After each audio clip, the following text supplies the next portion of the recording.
അസ്സലാമലൈക്കും. പുനരുദ്ധാരണ നാളില് തന്റെ മാതാവും പിതാവും തന്റെ ഭാര്യയും മക്കളും അടങ്ങുന്ന ആ ഒരു കുടുംബം തന്റെ കൂടെ സ്വർഗത്തിൽ തന്നെ അവരും എത്തിക്കപ്പെടണം, അല്ലെങ്കിൽ ഞങ്ങൾ ഒരുമിച്ച് സ്വർഗത്തിൽ എത്തണം എന്ന് ആഗ്രഹിക്കുന്ന ആളുകളെ തീർച്ചയായിട്ടും ഈ വീഡിയോ കാണാം. അധ്യായം 13 സൂറ റഹദിലെ 21. കൂട്ടിയിണക്കപ്പെടാൻ അള്ളാഹു കൽപ്പിച്ച ബന്ധങ്ങൾ കൂട്ടിയിണക്കുകയും തങ്ങളുടെ രക്ഷിതാവിനെ പേടിക്കുകയും കടുത്ത വിചാരണയെ ഭയപ്പെടുകയും ചെയ്യുന്നവർ. അള്ളാഹു കൽപ്പിച്ച ബന്ധങ്ങളെ നമ്മൾ മുറിച്ചു കളയാൻ പാടില്ല. ചില ആളുകൾ ഉണ്ടാവും, ചില നിസ്സാര കാര്യങ്ങൾക്ക് വേണ്ടിയിട്ടൊക്കെ മുറിച്ചു കളയുന്ന കാര്യങ്ങളൊക്കെ ഉണ്ടാവും. അപ്പൊ അത്തരം ആളുകളൊക്കെ ഒന്ന് സൂക്ഷിക്കും. കാരണം വിവാഹം എന്നത് ഏറ്റവും വലിയ കരാറാണ്, നമ്മൾ അള്ളാഹുവിന് കൊടുക്കുന്ന കരാറാണ്. കാരണം നമ്മുടെ കൈകളിൽ അള്ളാഹുവിന്റെ നാമുണ്ട്. അതുകൊണ്ട് തന്നെ നമ്മൾ കരാറ് കൊടുത്തു കഴിഞ്ഞാലും സത്യം ചെയ്താൽ അത് പാലിക്കണം എന്ന് പറയുന്നുണ്ട്. ആ കരാറ് നമ്മൾ പാലിച്ചിട്ടില്ല എന്നുണ്ടെങ്കിൽ നമ്മൾ നരകത്തിന്റെ അവകാശികളാണെന്നുള്ള തെളിവ് സഹിതം നമ്മൾ മുന്നേ പറഞ്ഞ കാര്യങ്ങളാണ്.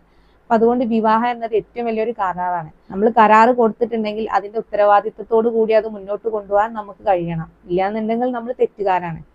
ഇനി 22 പറയുന്നത്, തങ്ങളുടെ രക്ഷിതാവിന്റെ പ്രീതി ആഗ്രഹിച്ചുകൊണ്ട് ക്ഷമ കൈക്കൊള്ളുകയും നമസ്കാരം മുറ പോലെ നിർവഹിക്കുകയും നാം നൽകിയിട്ടുള്ളതിൽ നിന്ന് രഹസ്യമായും പരസ്യമായും ചെലവഴിക്കുകയും തിന്മയെ നന്മ കൊണ്ട് തടയുകയും ചെയ്യുന്നവർ, അത്തരക്കാർക്ക് അനുകൂലമത്രേ ലോകത്തിന്റെ പര്യവാസം. അതായത് സ്ഥിരവാസത്തിനുള്ള സ്വർഗത്തോപ്പുകൾ. അവർ അവരുടെ പിതാക്കളിൽ നിന്നും ഇണകളിൽ നിന്നും സന്തതികളിൽ നിന്നും സദൃത്തരായിട്ടുള്ളവരിൽ നിന്നും അവർ പ്രവേശിക്കുന്നതാണ്.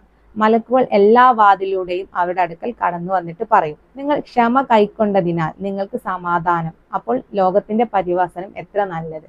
അപ്പൊ നമ്മളെ മാതാപിതാക്കള്, ഭാര്യ, മക്കള്, കുടുംബങ്ങള്, സഹോദരി സഹോദരന്മാര്, ഇത്രയും നമ്മൾ ഒരുമിച്ച് നമ്മൾ ഈ ഭൂമിയിൽ ജീവിക്കുന്നത് പോലെ തന്നെ നമ്മൾ അവിടെ എത്തണമെന്നുണ്ടെങ്കിൽ നമ്മൾ ഒരേ രീതിയിൽ അള്ളാഹുവിനെ ഭയപ്പെടുന്നവരും ഭക്തി കൊണ്ട് തുല്യരായ ആളുകളായിരിക്കും. എന്നാൽ മാത്രം നമുക്ക് അവിടെ എത്താൻ കഴിയുള്ളൂ. മറ്റൊന്ന്, വിവാഹ ബന്ധത്തിൽ അത് മുന്നോട്ട് കൊണ്ടുപോകുന്ന കാര്യത്തിൽ നീതി നിർവഹിക്കുക.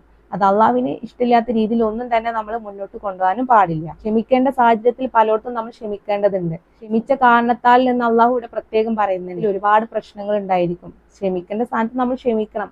ക്ഷമിക്കുന്നതിൽ അപ്പുറമാണെന്നുണ്ടെങ്കിൽ നമ്മൾ അതിനനുസരിച്ച് മുന്നോട്ട് പോകാനും നമുക്ക് കഴിയണം. അള്ളാഹു എല്ലാം കാണുന്നുണ്ട്, കേൾക്കുന്നുണ്ട് എന്നുള്ള ഓർമ്മ നമുക്ക് ആദ്യം വേണം. അപ്പൊ ഇവിടെ പ്രത്യേകം പറയുന്നുണ്ട്, സദൃത്തരായിട്ടുള്ളവർ അതിൽ പ്രവേശിക്കുന്നതാണ് എന്ന്. അപ്പൊ മാതാവാവട്ടെ പിതാവാവട്ടെ എല്ലാവരും ഒരേ രീതിയിൽ അള്ളാഹുവിനെ ഭയപ്പെടുന്നവരായിരിക്കണം, അള്ളാഹുവിന് വേണ്ടി ഇബാദത്ത് ചെയ്യുന്നവരായിരിക്കണം. സൽക്കർമ്മം കൊണ്ട് ഒരേ രീതിയിൽ എത്തിയവർക്ക് മാത്രമേ അത്ര രീതിയിൽ എത്തിപ്പെടാൻ കഴിയുള്ളൂ. അപ്പൊ അതുകൊണ്ട് തന്നെ നമ്മൾ നമ്മുടെ മാതാപിതാക്കളാവട്ടെ, സഹോദരി ആവട്ടെ, സഹോദരന്മാരാവട്ടെ, ഭാര്യ ഭർത്താവ് അങ്ങനെയുള്ള ആളുകളൊക്കെ അവരൊക്കെ ഒരേ രീതിയിൽ നമ്മൾ കൊണ്ടുപോകാൻ ശ്രമിക്കുക. അത് നമുക്ക് ഇവിടെ നിന്നേ സാധിക്കുള്ളൂ.